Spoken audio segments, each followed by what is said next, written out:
Archimède ne s'est jamais senti aussi seul au monde. Il a toutes les raisons de penser cela. C'est du moins ce qu'il ressent au plus profond de son être, car depuis longtemps, il n'a pas vu âme qui vive.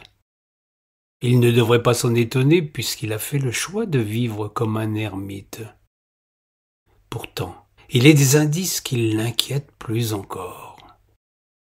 Il y a si longtemps qu'il n'a aperçu le moindre animal, comme si eux aussi le fuyaient. Il y a plus longtemps encore qu'il n'a pas vu la moindre goutte de pluie. Sentant ses forces l'abandonner, persuadé que bientôt la Camarde viendra le prendre par la main pour son ultime voyage, il se met à désirer intensément quelque chose. Puisqu'il vit ses derniers instants, qu'il n'aspire plus qu'à quitter au plus vite cette vallée de larmes, il aimerait une dernière fois sentir la pluie ruisseler sur son corps et s'enivrer de ce merveilleux parfum, celui du pétrichor.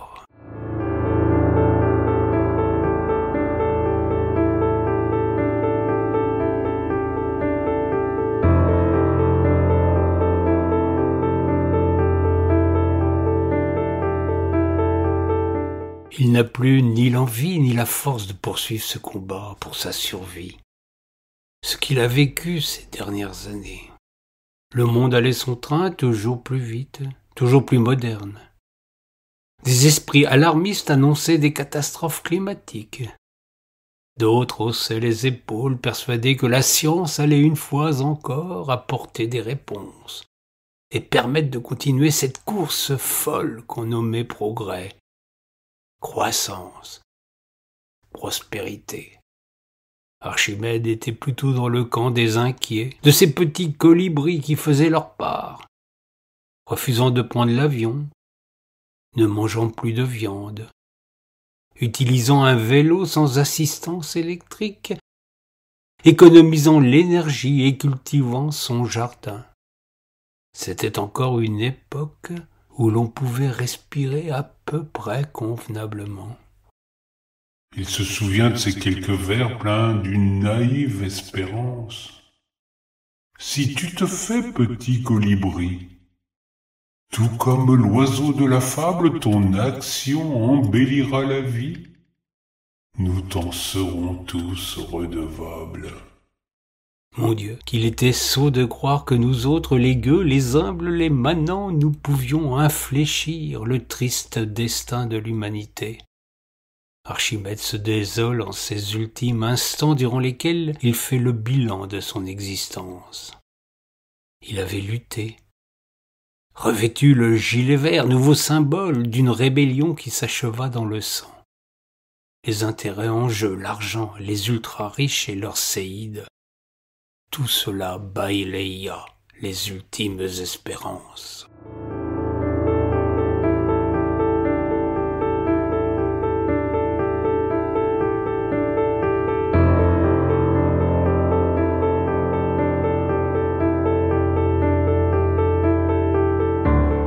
Puis, les prévisions les plus catastrophiques s'avérèrent fondées.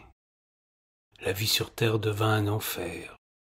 Le dérèglement climatique donnant raison aux prophéties les plus sombres.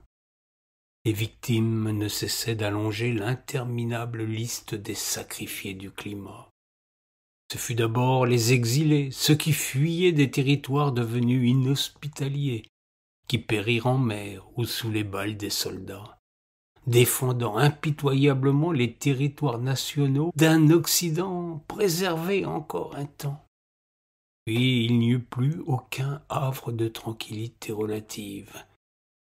Sur une planète en totale déliquescence, la zone tempérée se faisant progressivement espace de grandes turbulences, tandis qu'ailleurs, ce n'était plus que chaos, cataclysmes en tout genre, séismes et conflits effroyables. Tout s'accéléra très vite. Bien plus vite en somme que tout ce que les pronostics des experts ne le laissaient supposer. Archimède ne parvient plus à rassembler ses souvenirs.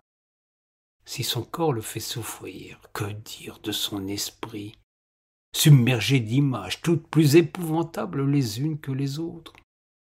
Il a assisté en direct au spectacle de tous les ouragans, cyclones, tremblements de terre, tsunamis et autres réjouissances, jusqu'à ce que les responsables de l'information renoncent à rendre compte de la triste réalité. Cette lancinante succession de catastrophes en tout genre. Archimède se souvient. Il était jeune adolescent quand un ministre de l'Environnement avait claqué la porte, désespéré de n'être point entendu par ses collègues et celui en qui il avait naïvement cru. Gamin, il avait été touché par cette démission en direct. Ce fut pour lui le début d'une prise de conscience, qui se renforça encore plus quand une Suédoise de son âge s'en prit à l'inaction des adultes. Il ne voulait pas rester les bras croisés. Son avenir se jouait là.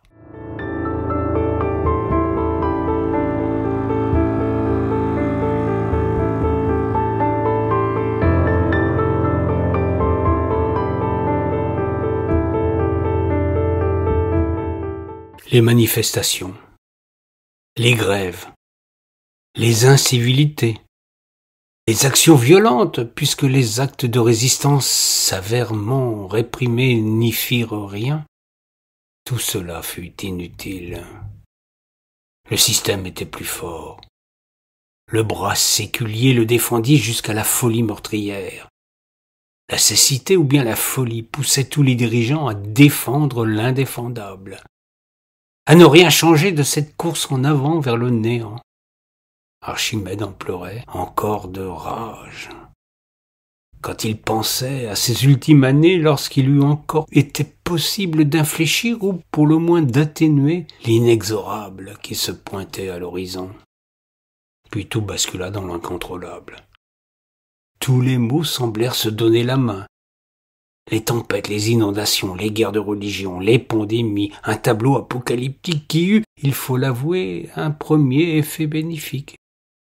La surpopulation n'était plus le problème majeur. En peu de temps, la planète respira un peu mieux.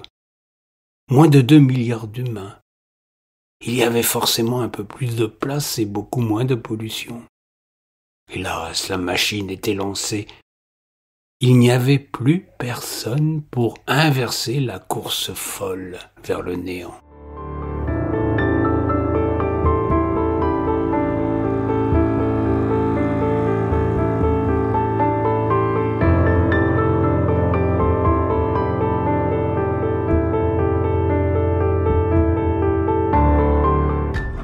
Bientôt, vivre devint un défi. Une lutte impitoyable contre son voisin, contre l'autre, quel qu'il soit. Archimède a eu de la chance. Beaucoup de gens en bénéficiant de conditions moins exécrables que beaucoup d'autres. Il avait trouvé refuge au cœur de la Sologne, dans une forêt de plus en plus dense, parfois impénétrable, disposant encore d'eau souterraine, d'alimentation et d'une cachette sûre et solide, l'ancien foyer d'une briqueterie enfouie dans le sol. Il devint un ermite, un sauvage selon les normes anciennes lorsqu'il était encore écolier. Progressivement, il prit conscience que c'est l'eau qui allait manquer. Il sut avant les autres constituer des réserves qu'il cacha, qu'il enfouit, qu'il préserva par des dispositifs basiques de filtration. Ce trésor allait s'avérer décisif quand la pluie cessa de tomber. Il y avait si longtemps que l'eau du ciel ne venait plus arroser les terres. Les paysages de sa Sologne se métamorphosèrent, bientôt la végétation se clairsema, avant que de laisser place à un désert de sable.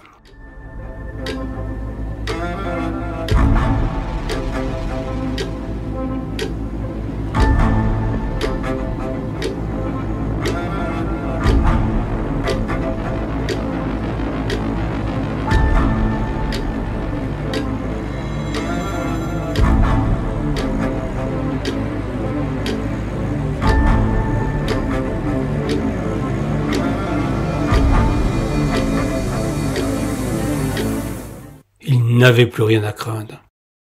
Plus d'autres humains autour de lui. Il survivait grâce à des réserves de bocaux de conserve qu'il avait accumulées quand il était encore temps, vidant les celliers, les caves, les buanderies des fermes et des maisons d'alentour. De l'eau encore pour quelque temps. De la nourriture plus tout à fait saine. Il tenait le coup. Mais pourquoi faire? Dans quel but? Avec quel espoir insensé? Miraculeusement, il est encore en vie.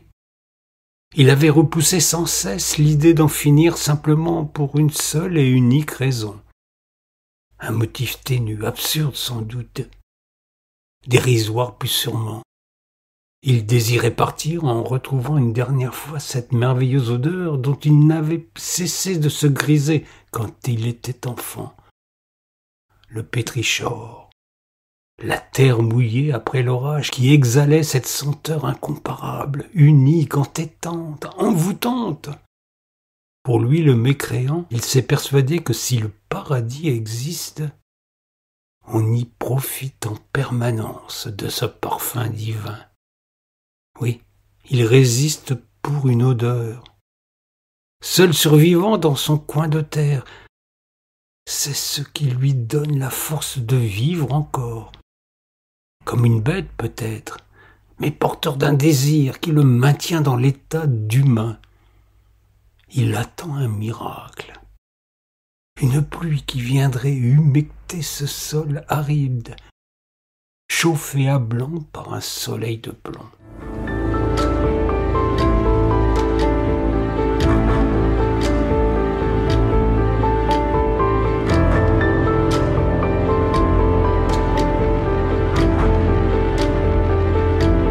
Il est au bout de ses forces, de sa capacité à survivre, de ses réserves, de sa foi païenne. Sa dernière heure est venue, il le sait. Il ne peut plus rien faire pour repousser ce rendez-vous avec tous ceux qui sont tombés sous ses yeux, et tous les autres, rayés depuis si longtemps de Gaïa. Il se traîne hors de son refuge. Le soleil accélérera son agonie. Il est là dans l'attente de son dernier souffle, quand il devine qu'un curieux phénomène se déroule. Le ciel, depuis si longtemps désespérément bleu, se charge soudainement de gros nuages noirs. D'où viennent-ils?